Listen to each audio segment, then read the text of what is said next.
पिछले कई सालों में कई सरकारें आई, सभी ने वादा किया कि वो पेट्रोल और डीजल के दामों में कमी करेंगे, पर आखिर क्या कारण है कि वादे सब करते हैं परंतु पेट्रोल और डीजल के दामों में कमी क्यों नहीं हो पा रही? तो आज के इस वीडियो में ये सारी बातें हम आपको बताएंगे और इसका समाधान भी बताएंगे, तो वीडियो को अंत तक ज़रूर देखिए। मैं हूं आदित्य प्रकाश और आप देख रहे हैं RSA। दोस्तों, पेट्रोल और डीजल अर्थव्यवस्था की बहुत महत्वपूर्ण कड़ी होती है। दैनिक जीवन में जो महंगाई बढ़ती है उसमें पेट्रोल और डीजल का एक बहुत बड़ा हाथ होता है। आज के समय पर पेट्रोल और डीजल की कीमतें आसमान छू रही है, परंतु हम चाह करके भी पेट्रोल और डीजल के दामों में कमी नहीं करवा पा रहे हैं। पेट्रोल और डीजल के दाम कम नहीं हो रहे हैं। तो आखिर क्या वजह है कि पेट्रोल और डीजल के दाम कम नहीं हो पाते हैं? तो मुख्य रूप से इसकी 3 वजह हैं जिनके कारण पेट्रोल और डीजल के दाम कम नहीं हो पा रहे हैं। इसमें पहला कारण है पेट्रोल और डीजल के दामों पर लगने वाला टैक्स। दूसरा कारण है भारत में पेट्रोल और डीजल का उत्पादन नहीं हो पाता है। सारा का सारा पेट्रोल और डीजल हमें आयात करना पड़ता है। तीसरा कारण है कि इंटरनेशनल कंपनियां जो कि पेट्रोल और डीजल उत्पादन कर रही हैं, वो नहीं चाहती है कि भारत में इसका उत्पादन हो। तो इन तीनों कारणों को हम यहाँ पर एक एक करके आपको एक्सप्लेन करते हैं तथा उसका समाधान भी बताते हैं कि उसका समाधान क्या होगा। तो पहला कारण हमने आपको बताया कि पेट्रोल और डीजल पर टैक्स लगता है जिसकी वजह से उसका दाम बढ़ जाता है। तो इसमें 2 प्रकार का टैक्स लगते हैं। एक तो केंद्रीय स्तर पर टैक्स लगता है, केंद्र सरकार जो टैक्स लगाती है वो, और फिर राज्य सरकार भी टैक्स लगाती है। तो ये टैक्स क्यों लगता है? क्योंकि सरकारें अपने खर्चे पेट्रोल और डीजल पर टैक्स लगा करके निकालती है। सरकारों का खर्चा बहुत होता है, मंत्रियों का खर्चा, उनकी वेतन भत्ते, पेंशन, सरकारी अधिकारियों का खर्चा, वेतन भत्ते इत्यादि, ये सब इतना ज़्यादा है भारत में कि उसके खर्चे को निकालने के लिए इनको इस पर बेतहाशा टैक्स लगाना पड़ता है। तो ये टैक्स कौन लगाता है? मुख्य रूप से टैक्स लगाने में प्रधानमंत्री, वित्त मंत्री, पेट्रोलियम मंत्री और साथ में जो राज्य सरकारों के जो मुख्यमंत्री होते हैं वो शामिल होते हैं। तो ये लोग गैजेट में छाप देते हैं कि भाई टैक्स बढ़ गया। ये मनमर्जी टैक्स लगा सकते हैं। क्यों? ये इसलिए टैक्स लगा सकते हैं क्योंकि हम इनको ज़्यादा टैक्स लगाने के बावजूद भी कुछ नहीं कह सकते, ना इनका कुछ कर सकते हैं। मतलब हमने इनको वोट दिया, हमने इनको चुन लिया, तो चुनने के बाद में ये गलत कर रहे हैं, हमारे साथ में हमारा खून चूस रहे हैं, तो क्या हम इनको नौकरी से हटा सकते हैं? क्या हम किसी विधायक को नौकरी से हटा सकते हैं? क्या हम CM को नौकरी से हटा सकते हैं? क्या हम PM को नौकरी से हटा सकते हैं? क्या किसी मंत्री को नौकरी से हटा सकते हैं हम? तो ये तो बहुत ही ज़्यादा आश्चर्यजनक बात लगेगी आपको कि भाई ये कैसे संभव है। तो ये संभव है। ये संभव ही क्या, ये दुनिया के और देशों में तो ये अधिकार है लोगों के पास में कि वो अपने विधायक, सांसद, मुख्यमंत्री, प्रधानमंत्री को नौकरी से हटा सकते हैं। तो यदि ये अधिकार हमारे पास में हो तो इनकी हिम्मत नहीं होगी कि ये मनमाना टैक्स लगा सकें, ये टैक्स बढ़ा सकें। मतलब जैसे ये अगर बढ़ाने की भी सोचेंगे तो जनता इनको नौकरी से निकाल देगी। मतलब डर इतना आ जाएगा जनता का, तो अगले ही दिन इनकी नौकरी खतरे में पड़ जाएगी। तो यदि आप चाहते हैं कि मुख्यमंत्री, प्रधानमंत्री, वित्त मंत्री मिलकर के टैक्स नहीं बढ़ा सके, तो इसके लिए आपको क्या करना पड़ेगा? इसके लिए आपको राइट टू रिकॉल यानी कि वोट वापसी का कानून गैजेट में छपवाना पड़ेगा। गैजेट एक पेपर होता है, एक कागज होता है जिसके ऊपर मंत्री, प्रधानमंत्री, मुख्यमंत्री कुछ भी लिख देते हैं, वो अगले ही दिन से कानून बन जाता है। तो यदि आप चाहते हैं कि टैक्स मनमाने ढंग से नहीं बढ़ाए जाएं पेट्रोल डीजल के ऊपर, तो आप प्रधानमंत्री जी से, मुख्यमंत्री जी से ट्वीट करें, उनको ट्वीट भेजें, उनको पत्र भेजें और उनसे कहें वोट वापसी CM का कानून आप गैजेट में छापिए, वोट वापसी PM का कानून आप गैजेट में छापिए। ये ट्वीट कीजिए, ये पत्र भेजिए, मैं भेज रहा हूँ, बहुत सारे लोग भेज रहे हैं, आप भी भेजिए, ताकि अगर ये कानून गैजेट में छपेगा उसके बाद में आपको अधिकार मिल जाएगा कि यदि सीएम कोई गलत कानून छाप देते हैं, यदि पीएम कोई गलत कानून छाप देते हैं, तो आप उनको नौकरी से हटा सकते हैं।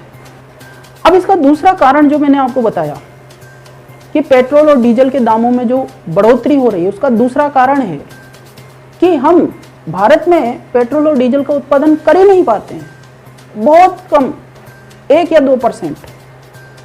मतलब 98% तो हम बाहर से ही आयात करते हैं, बाहर से ही मंगाते हैं। तो हम कर क्यों नहीं पाते हैं? क्योंकि पेट्रोल और डीजल जमीन में से निकालना ये कोई आसान काम नहीं है। इसके लिए बहुत बड़ी मशीनरीज की आवश्यकता होती है, बहुत बड़ी इंजीनियरिंग स्किल्स की आवश्यकता होती है। तो वो इंजीनियरिंग स्किल्स, वो इंजीनियरिंग टैलेंट हमारे पास है, परंतु वो यहाँ पे काम नहीं करते।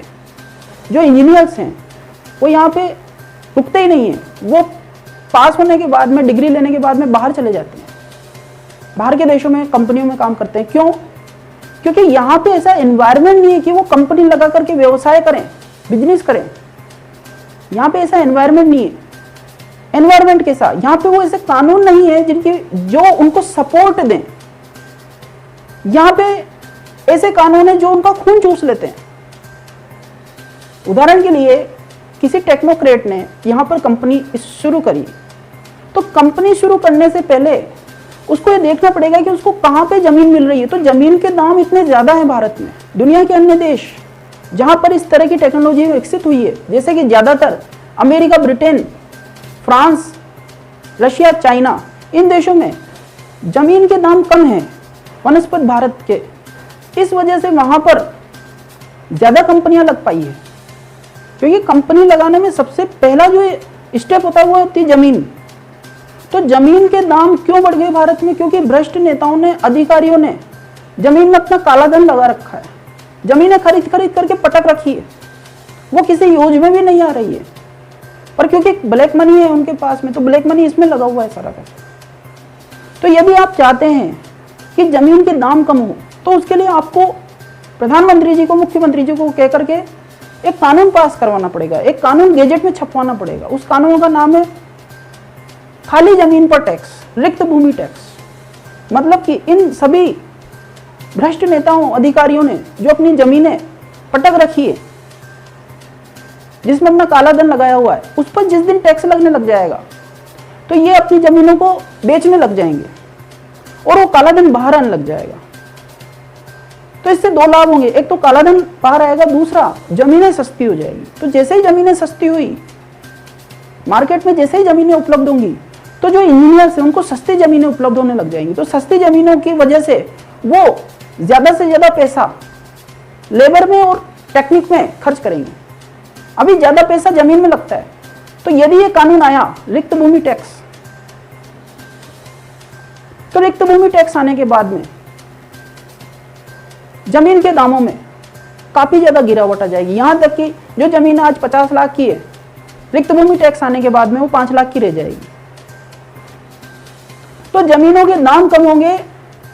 दूसरा, जो इंजीनियर, टेक्नोक्रेट व्यवसाय लगाता है, तो व्यवसाय जब उसका बढ़ने लगता है तो बहुत सारे अधिकारी उसको परेशान करते हैं, उसकी कंपनी बंद करने की धमकी देते हैं यदि वो चंदा उनको हफ्ता नहीं देता है, तो यदि उनको हफ्ता नहीं पहुंचाता है।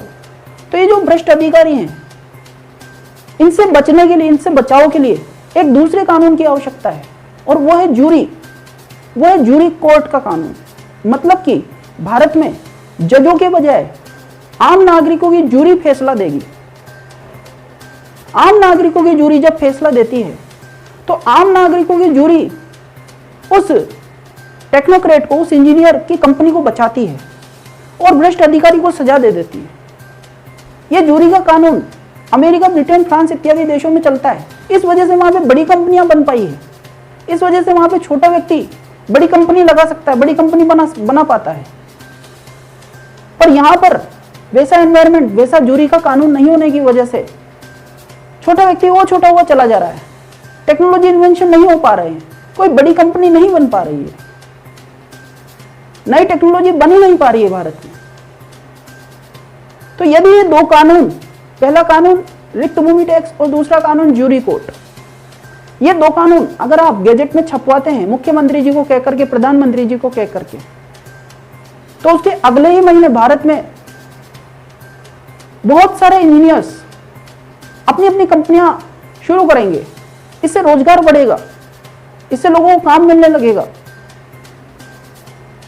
और भारत में इन्वेंशन होंगे और भारत में भी ऑयल एक्सट्रैक्शन के लिए बड़ी कंपनियां, बड़ी रिफाइनरियां लग जाएंगी। तो हमें दूसरे लोगों पर निर्भर नहीं होना पड़ेगा। अभी भारत निर्भर है, अभी भारत को पेट्रोल डीजल का आयात करना पड़ता है दूसरे देशों से, सऊदी अरब, इराक, ईरान वगैरह से। तो वो जो हमारी निर्भरता है वो खत्म हो जाएगी। तो यदि आप चाहते हैं कि ये कानून भारत में आए तो उसके लिए आपसे मैं निवेदन करता हूं कि आप पत्र भेजें, आप पोस्ट कार्ड लिखें, आप ट्वीट करें सीएम को, पीएम को, जैसे मैं करता हूं वैसे आप लोग करें, वीडियो बनाएं और उनको कहें कि भाई ये कानून गैजेट में छापो।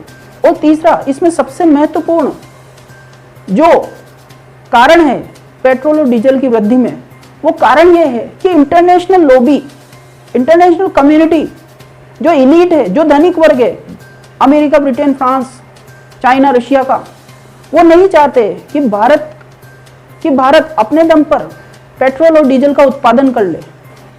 तो वो इस तरह से दबाव बनाते प्रधानमंत्री के ऊपर कि प्रधानमंत्री ऐसे कोई कानून नहीं छाप दे जिसकी वजह से भारत के व्यक्ति आगे बढ़कर के उत्पादन करने लग जाएं, ऐसी कंपनियां बना ले। तो यदि हम प्रधानमंत्री जी के ऊपर दबाव बनाएंगे कि भाई प्रधानमंत्री जी हम आपसे निवेदन करते हैं कि आप ऐसे कानून छापो, तो फिर प्रधानमंत्री हमारे दबाव में आकर के वो कानून छाप देंगे। तो ये मैंने आपको बताया कि पेट्रोल और डीजल के दामों में जो बढ़ोतरी हो रही है उसके कारण क्या है और उसका समाधान क्या है।